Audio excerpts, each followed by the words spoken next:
Good morrow, scholars. Welcome to Iguana Theater, starring Iggy and Ben Iguana. There I am. Hello, everyone. Welcome back to a series of unfortunate events, the Austere Academy. How you guys doing today? I was gonna upload something yesterday, but I thought, you know what? I'm tired. I'm gonna spend some time with my mom. So I thought I'd take the day off, and then we'll just go back into the regular schedule for the rest of the week, and then pick up on Saturday like normal. Anyway, we're on chapter 11, page 167, I think. Yes? Okay. And there's a little bag of flour. If you've ever dressed up for Halloween or attended a masquerade, which sounds awesome, you know that there is a certain thrill to wearing a disguise. A thrill that is half excitement and half danger. I once attended one of the famed masked balls hosted by the Duchess of Winnipeg, and it was one of the most exciting and dangerous evenings of my life. I was disguised as a bullfighter and slipped into the party while being pursued by the palace guards, who were disguised as scorpions. Like the whole thing? Or just like, never mind. The moment I entered the grand ballroom, I felt as if Lemony Snicket had disappeared. I was wearing clothes I had never worn before, a scarlet cape made of silk and a vest embroidered with gold thread and a tiny black mask, and it made me feel as if I were a different person. And because I felt like a different person, I dared to approach a woman I had been forbidden to approach for the rest of my life. What? Of my life. There we go.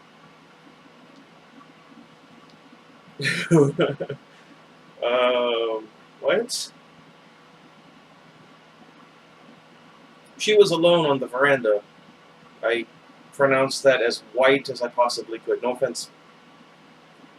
The word veranda is a fancy term for a porch made of polished gray marble, and costumed as a dragonfly with a glittering green mask and enormous silvery wings.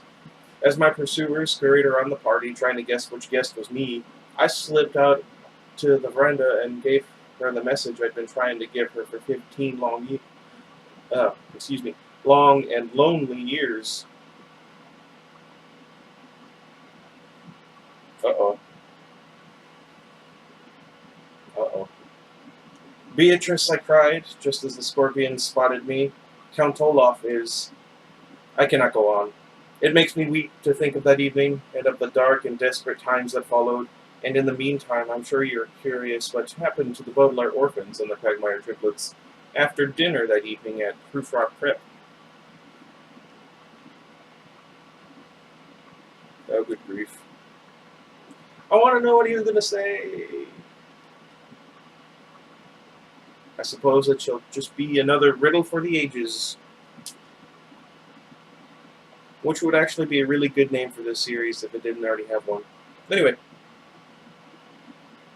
this is sort of exciting, Duncan said, putting Klaus's glasses on his face. I know that we are doing this for serious reasons, but I'm excited anyway. Isadora recited, tying Violet's ribbon in her hair. It may not be particularly wise, but it's a thrill to be disguised. It's not a perfect poem, but it will have to do under the circumstances. How do we look? The Baudelaire orphans took a step back and regarded the Quagmires carefully. It was just after dinner, and the children were standing outside the orphan shack, hurriedly putting their risky plan into action. They had managed to sneak into the cafeteria and steal a sunny-sized bag of flour from the kitchen while the metal-masked cafeteria workers' backs were turned. Oh, thank goodness. I said turned before I had turned the page, so I didn't actually know it was the word turned, and I'm just glad it worked out that way. Well, Violet had also snitched a fork. Who says snitched in regards to this? Never mind. A few teaspoons of creamed spinach and a small potato, all of which she needed for her invention. What? Now they had just a few moments before the Baudelaires, or in this case the Quagmires in disguise, had to show up for SOAR. Duncan and Isadora handed over their notebooks, so the Baudelaires? What's happening to my voice? I'm concerned. Anyway.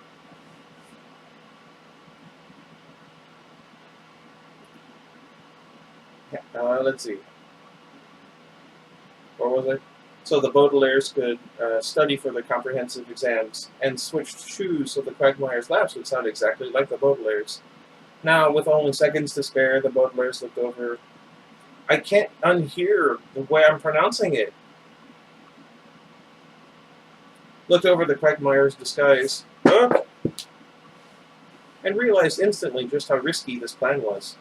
Isadora and Duncan Quagmire simply did not look very much like Violet and Klaus Baudelaire.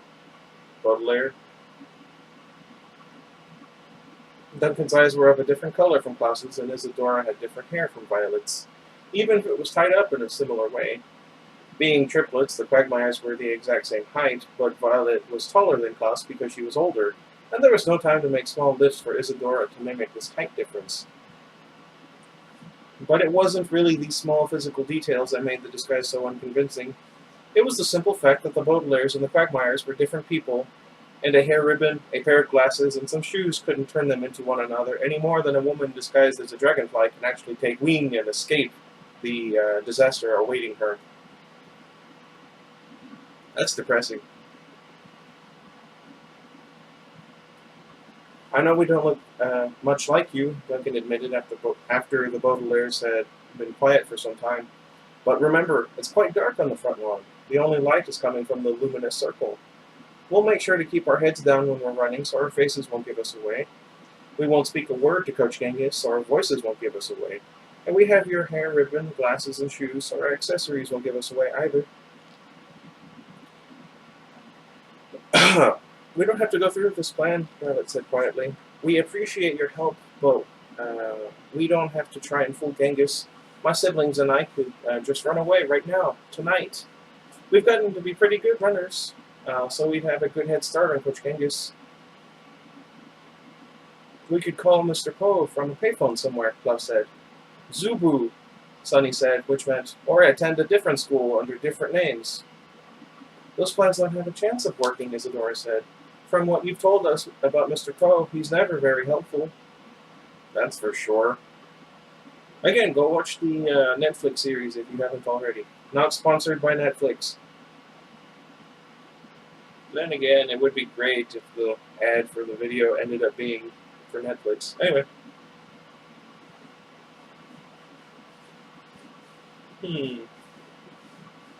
And Count Olaf seems to find you wherever you go, so a different school wouldn't help either. This is our only chance, Duncan agreed. If you pass the exams without arousing Genghis' suspicion, you will be out of danger, and then we can focus our efforts on exposing the coach for who he really is. I suppose you're right, Violet said. I just don't like the idea of putting your lives in, putting your lives in danger, there we go. Just to help us. What are friends for? Isadora said. We're not going to attend some silly recital while you run laps to your doom. Sorry. I almost said dorm room. They don't have those. You three were the first people at Prufrock Prep who weren't mean to us just for being orphans. None of us have any family, so we've got to stick together. At least let us go with you to the front lawn, Klaus said. We'll spy on you from the archway and make sure you're fooling Coach Genghis. Duncan shook his head. You don't have time to spy on us, he said. You have to make staples out of those metal rods and study for 2 comprehensive exams. Uh-oh. Oh! Isadora cried suddenly. How will we drag this bag of flour along the track? We need a string or something. We could just kick it around the circle, Duncan said.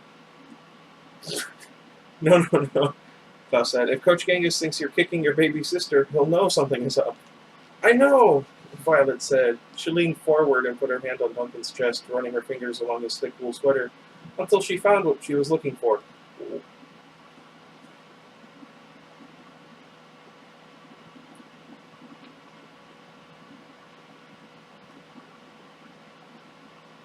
What?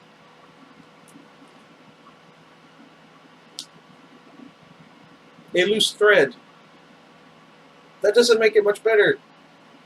Carefully she pulled, unraveling the sweater slightly until she had a good long piece of yarn. Then she snapped it off and tied one end around the bag of flour. The other end she handed to Duncan. This should do it, she said. Sorry about your sweater. I'm sure you can invent a sewing machine, he said.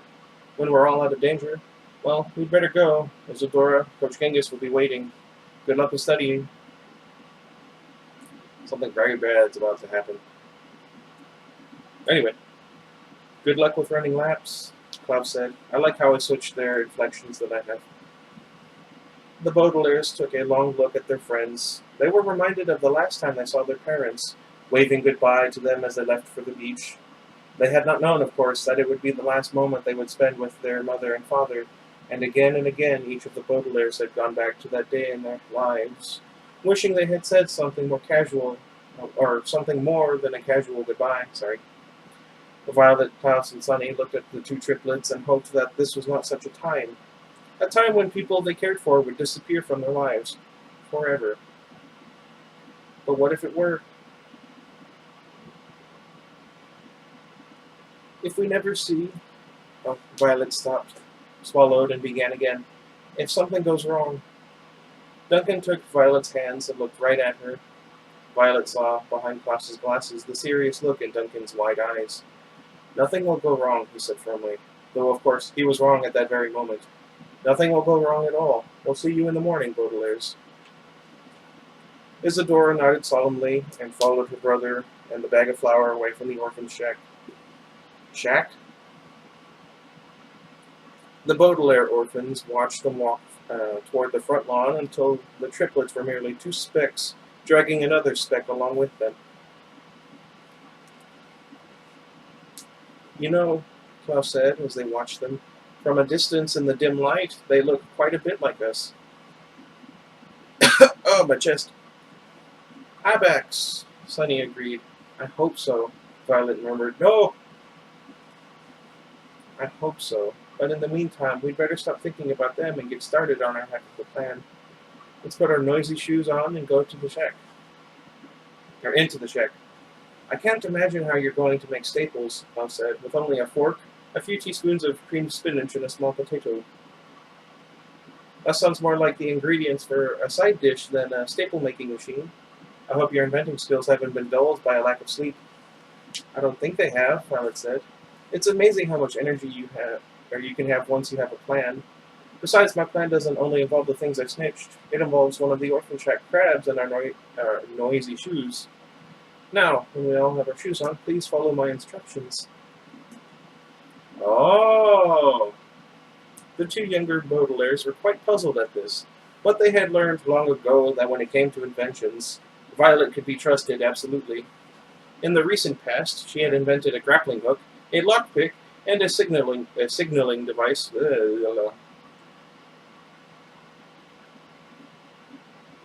Huh. I have a speech impediment. And now, come hell or high water, which is not a phrase I thought would be in a children's book, an expression which here means using a fork, a few teaspoons of creamed spinach, a small potato, a live crab, and noisy shoes, she was going to invent a staple-making device. The three siblings put on their shoes and, following Violet's instructions, entered the shack. As usual, the tiny crabs were lounging around, taking advantage of their time alone in the shack when they wouldn't be frightened by loud noises. On most occasions, the Baudelaires would stomp wildly on the floor, and when they entered the shack, stomp wildly on the floor when they entered the shack. Okay. And the crabs would scurry underneath the bales of hay and into other hiding places in the room. This time, however, Violet instructed her siblings to step on the floor in carefully arranged patterns so as to herd one of the grumpiest and biggest clawed crabs into the corner of the shack. While the other crabs scattered, this crab was trapped in a corner, afraid of the noisy shoes, but with nowhere to hide from them. Good work, Violet cried. Keep him in the corner, Sunny, while I ready the potato. It sounds so weird to say, and now I'm hungry. What is the potato for? Klaus asked.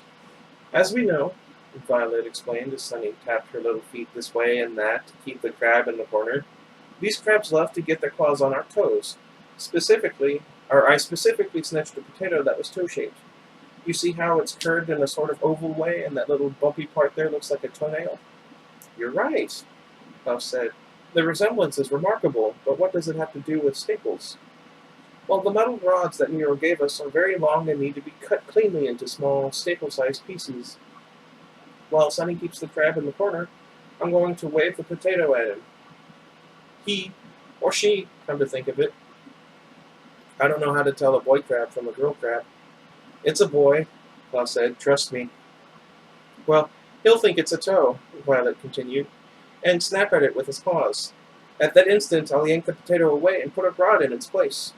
If we do it carefully enough, the crab should do a perfect job of slicing it up. And then what? Klaus asked. First things first, Violet replied firmly. Okay, Sonny, keep tapping those noisy shoes. I'm ready with the potato and rod number 1. What can I do? Klaus asked. You can start studying for the comprehensive exam, of course, Violet said. I couldn't possibly read all of Duncan's notes in just one night. While Sonny and I make the staples, you need to read Duncan's and Isadora's notebooks. Memorize the measurements from Mrs. Bass's class, and teach me all of Mr. Ramora's stories. There we go. I'm a little out of it. I haven't had enough water. I've been up for like 2 hours, though, so I don't know why. Never mind.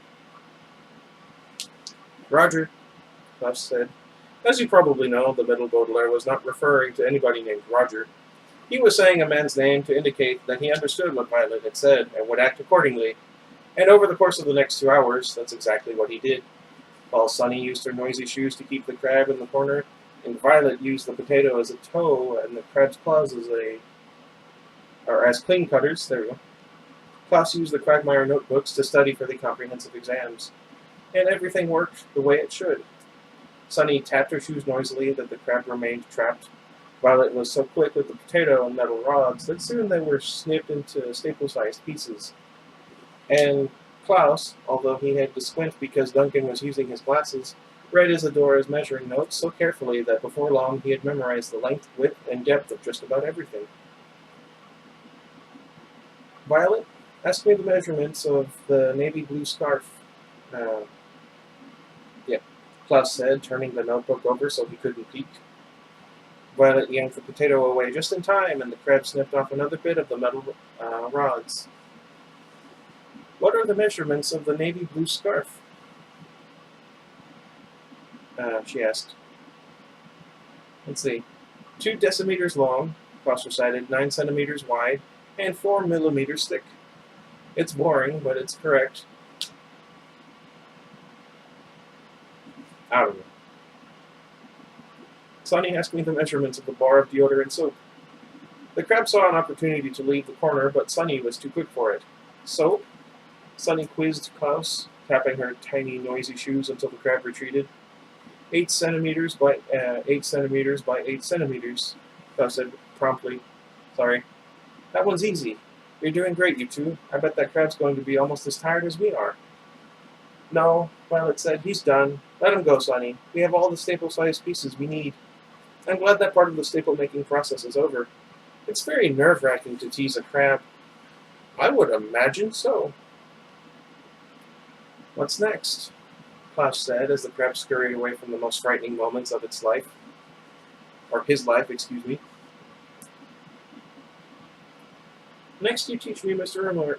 Ramora's stories, Violet said, while Sonny and I bend these little bits of metal into the proper shape. Chablo, Sonny said, which meant something like, how are we going to do that? Watch, Violet said, and Sonny watched. While Klaus closed Isadora's notebook and began paging through Duncan's dark green one, Violet took the glob of creamed spinach and mixed it with a few pieces of stray hay and dust until it was a sticky, gluey mess. Ew. Then she placed this mess on the spiky end of the fork and stuck it to one of the bales of hay so the handle end of the fork hung over the side.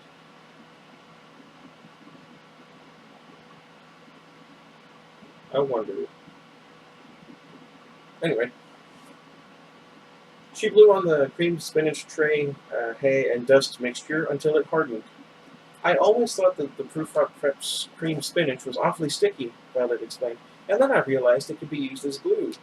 And now, we have a perfect method of making those tiny strips into staples. See, if I lay a strip across the handle of the fork, a tiny part of the strip hangs off of each of the sides. Those are the parts that will go inside the paper when it's a staple. If I take my If I take off my noisy shoes, and here Violet Claus will take off her noisy shoes, and use the metal ends to tap on the strips, they'll bend around the handle of the fork and turn into staples. See? Gaiba! Sunny shrieked. She meant, "You're a genius, but what can I do to help?" "You can keep your noisy shoes on your feet," Violet replied, "and keep the crabs away from us.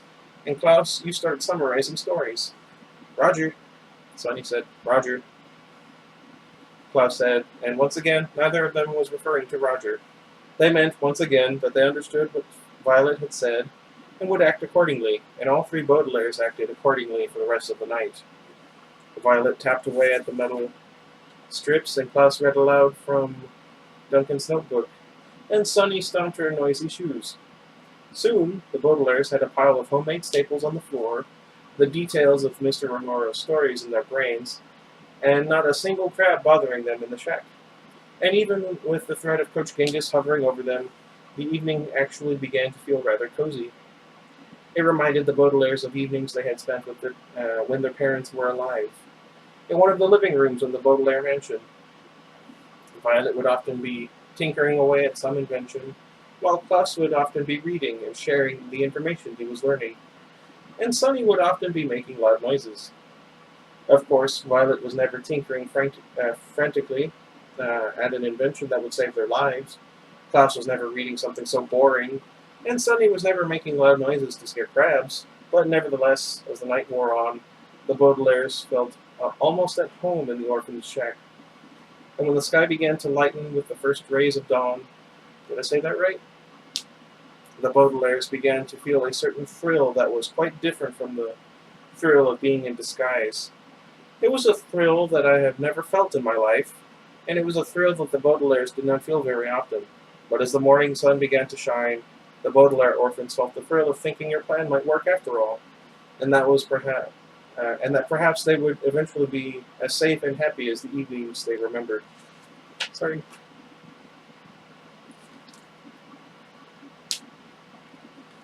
I'm looking a little puffy. I wonder why. Anyway, kind of itchy now. Well, are you guys familiar with TV tropes? I've talked about it a few times. I visit it at least twice a day, sometimes for hours at a time. It'll ruin your life. Anyway, there's a trope referred to as a hope spot. And it refers to when, in a story, things are starting to take a turn for the better, it looks like. You know, like for instance here, they've learned all the stories, they've learned all the measurements, they've made all the staples. Everything seems to be going their way. And then something comes in out of nowhere and just knocks them out. Just right out. And this is a series of unfortunate events, so it's not really a spoiler to bring this up. I just don't remember what happens exactly. Anyway, let me know what you guys think of the story. Let me know if you go to TV tropes. If you do already know about TV tropes, let me know what your favorite trope is and why. And until next time, goodbye, everybody. I'm really hungry.